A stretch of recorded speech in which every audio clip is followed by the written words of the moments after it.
goodness. Hey, Fanny. For somebody who talks all the time about being efficient and not wasting time, why don't you try recording your videos with your mic turned on? That would be a really good idea. Then you wouldn't have to record them a second time. Just an idea.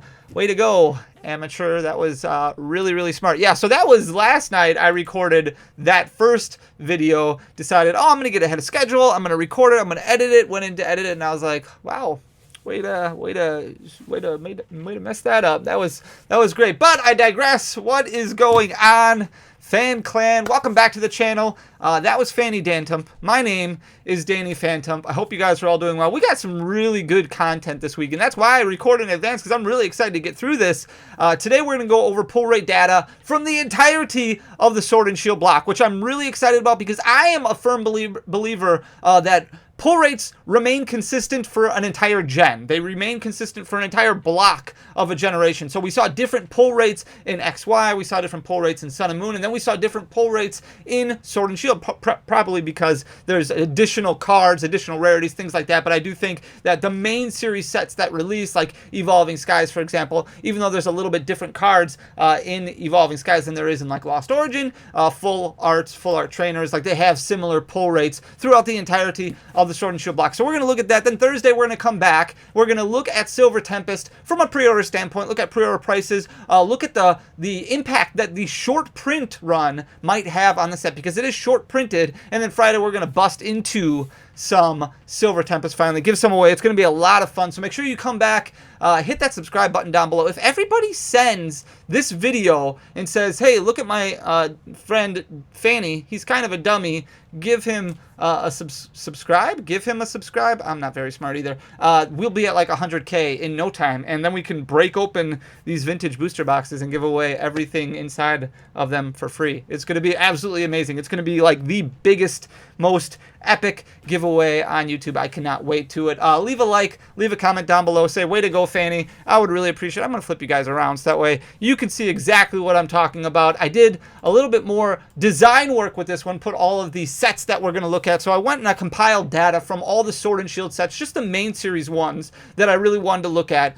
So we've got Battle Styles, Chilling Reign, Evolving Skies, Fusion Strike, Brilliant Stars, Astral Radiance, and Lost Origin. The pull rate data that we're going to go over does not include trainer gallery cards. I thought it would be really important to take that out. We're just going to look at pure hits. Does not include Radiant cards either. And I wanted to make sure that I grouped everything appropriately. So when we looked at the pack total in general, there's 15,264 booster packs in this sample size. So that's over 150,000 cards, 424 booster boxes of data that we're going to be looking at to get a good understanding of the Sword and Shield block in general. And why I think that's important is because it's important to look, especially with Silver Tempest coming out, we're only a week away, how much you really want to spend on Silver Tempest, because we have a lot of money tied up already in the Charizard Ultra Premium Collection. There's Sword and Shield 12.5, which is coming out in the middle of January. Obviously, Vstar Universe coming out in December in Japan looks absolutely phenomenal. So we're going to have money tied up in other areas. And then all of a sudden, boom, before you know it, February hits, and it's Scarlet and Violet, along with an MSRP increase. And we don't know what to expect yet as far as booster box pricing, other things. Even though we have a good idea of what the MSRP is going to be, we don't know what like card stores, local game stores are going to be pricing stuff at, because we don't really know wholesale costs completely. So it'll be interesting to see how things change moving forward. So what I did was I took the sample size based off of the rarities. So for cards sets like for card rarities like V-Stars, for example, I only took the pack totals for Brilliant Stars, Astral Radiance, and Lost Origin, because there's only V-Stars in those sets. There's not V-Stars in Evolving Skies or other sets for card rarities like the alternate art Vmaxes. I only used data from Fusion Strike, Chilling Reign, Evolving Skies, and Battle Styles, because there are no alternate art Vmaxes in Brilliant Stars, Astral Radiance, and Lost Origin. So just to kind of clear things up as we move into things, like I said, we're looking at 15,264 packs worth of data here, and I have things broken down pretty much just by rarity, so it'll give you a good understanding of where hit rates have lied within the Sword and Shield block. We didn't look at any of the specialty sets because I do believe that pull rates are better in a lot of those specialty sets, like Pokemon Go, like Celebrations, like Champion's Path and like Shining Fates, you have a better hit rate in those than what you have in the main series set. So looking at regular arts, for example, and the graphics that I used are just examples of cards a little bit better of the regular arts that you would pull out of a booster box, for example, something that might have some competitive connotations attached to it, like a Giratina V or an Origin Form Palkia V, Blissey V, which has done very well in competitive play, Arceus V, and Duraludon V. So you're looking at, in total, 4.38 on average regular art pulls that you're going to get out of your booster box. So whatever Sword and Shield set that you open up, and this is a big sample size now, so whatever Sword and Shield set you decide to open up, whether it be a set of Evolving Skies or Astral Radiance or even Silver Tempest, you can expect anywhere between 4 and 5 regular arts in your booster box. That's 1 out of every 8.22 packs. So if you go to the store, let's say you buy 8 or 9 booster packs, you should get at least 1 regular art. Not very good, especially with when you look at the pricing for a lot of the regular arts. Most of them are like all bulk pricing, except for a couple of them, like a Palkia V or like an Arceus V or like a Mew V, which have a little bit better value to them than bulk pricing. But that's because there's just so much out there, right? The quantity is so high on these regular arts. But 1 out of every 8.22 packs. When you look at Vmaxes, this has gone down a little bit because Vmaxes are getting phased out a little bit.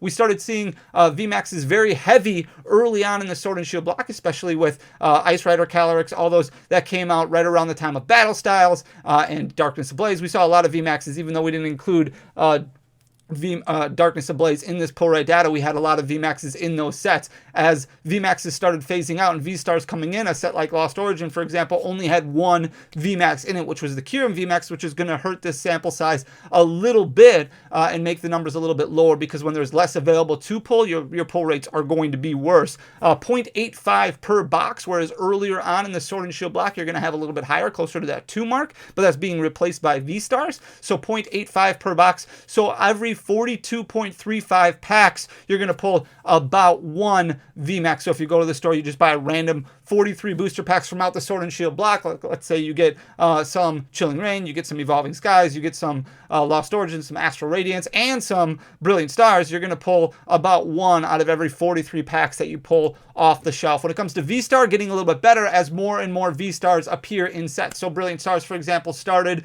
the V-Star era with a card like Charizard V-Star. We had cards like Arceus V-Star, Darkrai V-Star, Astral Radiance really started bringing a lot more V-Stars into the mix. And then with Lost Origin, we had even more V-Stars come into the mix with a card like Giratina. 1.15 per box is your pull rates on V-Stars. So if you take the sets that only have V-Stars, and let's say you buy 32 packs at the store, so you load up on Lost Origin, Astral Radiance, and Brilliant Stars, you're going to pull 1.15, closer to that 2 mark of V-Stars from those 32 booster packs that you bought. So 1.15 per box. When it comes to full arts, not very good. And this is the area where I think a lot of people start getting frustrated, is that you should be guaranteed 1 full art, and in some capacity, 1 full art Pokemon, 1 full art trainer, whatever the case may be, in your booster box. Kind of like what you see in Japanese main series set releases boxes, where you get a secret rare in every single booster box. A full art in Japanese is a secret rare. So I don't know if they have to change. I don't know how they have to look at it, but you should get at least 1 full art from your booster box that you buy, and you don't. 0.75 is the amount you get from your booster box, which is 1 out of 48 packs. So if you go and buy a bunch of Sword and Shield era packs from the store, it's going to take you 48 packs just to get 1 full art Pokemon, which is very, very unfortunate, because a lot of values, a lot of price points don't carry over to that pull rate very well, because there is still a high supply just based off of the amount of people cracking packs and opening up cards. But full arts, not very easy to pull. 0.75 per box. I don't think that's very good. It's very, very depressing and very it's not good when you open up a booster box and you get 5 regular arts, you get a VMAX, and you get like a Rainbow Rare supporter, and that's it. You don't even get a full art Pokemon. A lot of people get upset, and I think that's why a lot of people are frustrated with pull rates. When it comes to alternate arts, these are bad. These are not very good, and it's progressively getting worse as we get less and less alternate arts. So it started out okay when you had a set like Battle Styles, and we had a set like Chilling Reign, because there were so many alternate arts in those sets, right? We had sets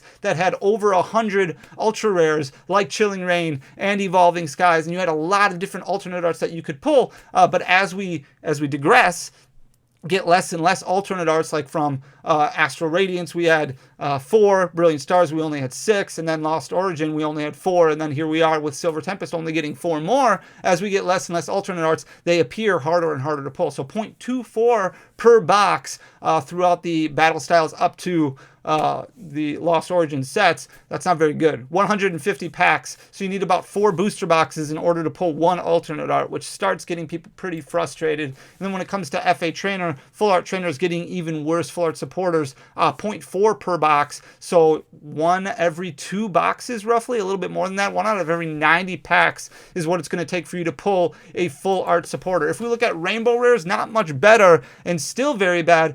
There were sets in the past where you could get 0.85, 0.9, basically every single box would kind of give you a rainbow rare, and that's really kind of gone downhill over the last several sets here. So 0.49 per box. It's going to take you 2 boxes basically to pull a rainbow rare like Rayquaza Vmax or Arezu or Chandelure Vmax, Victini Vmax, and Peony. 73.46 packs. So you need to buy 74 packs, 74 booster packs at the store will give you basically 1 rainbow rare. That's not very good odds. 0.49 per box. Secret items, it gets worse from here. Secret items, especially with their values, right? If we look at the values throughout the Sword and Shield block, not many secret rare item cards that are worth $20 or more. There's only a handful of them, and the majority of them are worth single digits. And that's sad when you consider it takes 4 booster boxes, so it takes $400 worth of booster boxes just to pull one of those secret rare trainers. So like Dark Patch, Power Tablet, Trekking Shoes, Ultra Ball, and even we lumped in the special, the energies, the secret rare energies in this, 1 out of every 164 packs, 163.63 packs it takes in order to pull a secret rare trainer. Not very good. Secret rare Pokemon, forget about it. This is terrible. This is really, really bad, especially when you look at the values of a lot of these. A lot of the secret rare Pokemon can be bought for single digits or under $15, with the exception of some of them, like the Snorlax, Arceus Vstar, a little bit more expensive. The Galarian Birds, right around that $15 to $20 mark. Giratina Vstar, right around that $20 mark. But secret Pokemon, only 0.1 per box, which means you need to buy 10 booster boxes to guarantee yourself, or basically guarantee yourself, 1 secret rare Pokemon. Part of that is because there's not a whole lot of them in existence, and they continue to go down. We only had 2 of them in Lost Origin, or a set like Fusion Strike, we only had 1, just with the Flaffy. Lost Origin only had the Giratina and the Zoroark, so not as many in sets nowadays, so there's not a whole lot of them out there, whereas you look at Brilliant Stars, there were quite a few of them in there. There was like 5 or 6 of them in there, but only 0.1 per box, 360 packs, that's terrible. And then secret rare VMAX is just, oh my goodness, awful. 0.14 per box.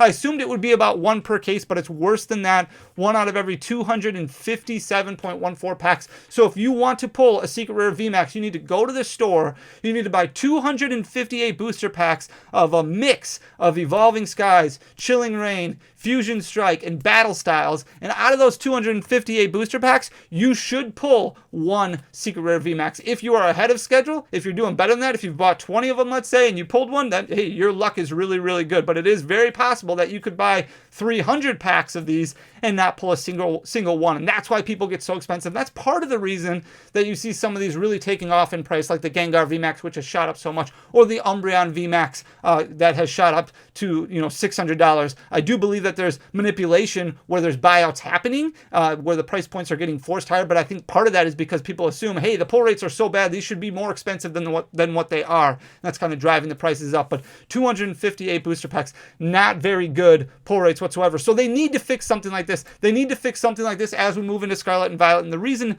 I say that is because MSRP is increasing. And MSRP moving up, where you're going to be paying $4.50 for a booster pack as opposed to the $4.18 or $4 that you pay right now. Makes it very, very difficult, much more upsetting when you buy 200 packs and don't pull a single alternate art VMAX. Gets very upsetting to a lot of people. So this kind of breaks everything down in total for you. If you want to screenshot it, look at it, whatever the case may be. 15,264 packs is the sample size that we looked at. 424 booster boxes. You're going to average 8 hits per booster box, which is actually really good.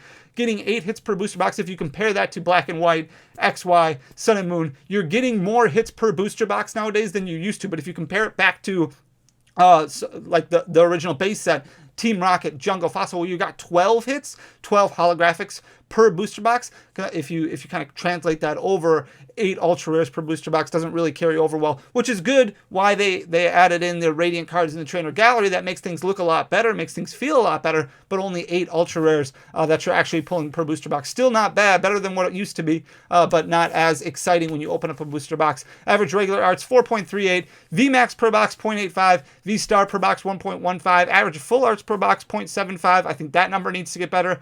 Alternate arts per box 0.24, full art trainers 0.4, rainbows per box 0.49, secret item per box 0.22, secret Pokemon per box 0.1, and secret alternate arts per box 0.14. So take that data. I thought it would be really interesting to kind of look at it as we plan for Silver Tempest, as we plan for Scarlet and Violet. I think it's good information to look at, and we'll kind of compare this to see how Silver Tempest impacts it, how close it is to these numbers, as well as how things change once Scarlet and Violet hit, which is in February. So I hope you enjoy the data. If you do, hit that subscribe button down below. If you, like I said, if you share it to one person and just tell them to subscribe to your sad friend Fanny, who's not very smart, we'll be at 100K in no time. But at least if you could leave a like and a comment down below, I would really appreciate it. It goes a long way for sharing the video. So thank you so much for everything, guys. Until next time, I'll talk to you soon. Peace.